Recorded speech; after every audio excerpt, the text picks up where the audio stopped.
All right, so I got a few tips for you today about using whole grain wheat flour. First of all, don't be scared of it.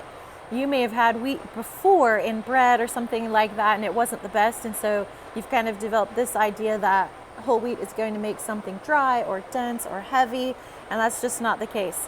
You've experienced it, but that's just because it wasn't done right. Whole wheat is amazing, and you can still get a nice, light, soft loaf of bread with it. Plus, you can put it in so many other things. You just need to know a couple tips and tricks.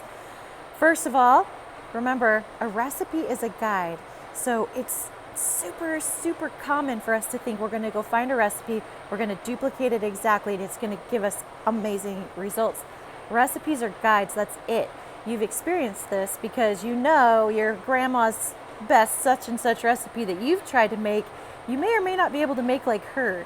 And that's because you got to figure it out. Everyone's got to figure it out. Even the best recipes you have to spend some time with, you have to practice, you have to learn for yourself what a dough looks like, what a batter looks like, what it feels like, all the things, and a recipe just gets you started. So with that in mind, adding whole grain flour is super smart because it's going to add so much nutrition to anything you're making. It's why we're so passionate about it. For years I baked with just white flour. We were gaining weight. I didn't feel the best. I thought, what's wrong? I'm doing all this stuff at home. It should be going better. And that's when I discovered whole wheat flour. And cutting out like cream of mushroom soup and everything and getting rid of ultra processed food. That's a story for another day. You want to add whole grain flour to a recipe. Start with one you already have and that you're already familiar with if you can. Those ones you already know what they should turn out like. You're already familiar with how your dough or your batter looks or feels. They're a great place to start. Now the rule of thumb is to start with 50-50. So use half of the recipe's amount of flour with your usual white flour, which you should get from us, all-purpose or bread flour, whatever the case may be. The other half you're going to use a whole grain flour. All right, now you got to pick a whole grain flour. We carry white and we carry red. White has a lighter color and a milder flavor. It doesn't show up as much on the palate or for the eyeballs when you use white wheat. If you've ever had anything from us before, we use it in our butter honey wheat loaf, we use it in our cinnamon rolls, we use it in our cookies, some of our cookies. So keep that in mind. If you're making something that you don't want to look wheat, white wheat flour is your flour. If you're making something for someone who swears they hate wheat and you're trying so hard to get them to go whole grain, use white wheat. It's so much more palatable for them. It doesn't hit them in the eyes when they first look at it and go, oh my gosh, it's brown. This isn't right. So there's a place for white wheat there. Red wheat, on the other hand, it's a little darker color and nuttier flavor. Oh, it's so good, guys. It's going to make a lovely loaf of sandwich bread if you like that nutty wheat flavor. And then find some other places you can put it too, like your banana breads or spicy things like that, where its flavor is just an accent, like it just makes it even better. Nutritionally, they're the same. The way they react in a recipe, the same, other than color and flavor, okay? So that's where you're gonna think of to choose which whole grain flour you're gonna go with. Next, do not ever add all the flour at one time, okay? Just don't do it. Don't do it ever, but don't do it especially when you're changing up the flour in a recipe. You're gonna take that second half of flour that you're gonna do whole grain and you're gonna add it slowly, okay? You're not gonna use all of it more than likely because it absorbs more liquid in your recipe than the white flours do. So you're gonna hold off on some, don't put it all in.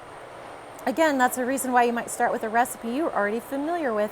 You'll have an idea when it's good, and that's when you call it quits. Next, write down what you did. You've got to be able to check your finished product with what you did, and hey, if you love the results, you want to do that again. If you didn't love the results, you got to go, what went wrong? Did I add too much flour? Did I not add enough flour? Or you might go to where you're like, I want to do more whole grain flour. I want to get to where I have more whole grain flour in a recipe than white flour. So you've got to take notes and write it down. No, this isn't weird. It's work, but it is what you do when you're baking and you want things to come out really, really well. So if you're having the experience of things are not coming out perfect the first time, or sometimes they come out great the first time, but you can't get it to happen again and again and again, you really need to apply all of those methods. It's totally worth it, by the way. You will figure it out, and you will have a good, solid, steady recipe in your mind, but then also your hands and your eyes will learn what your recipes look and feel like, when you've got the flour down pat.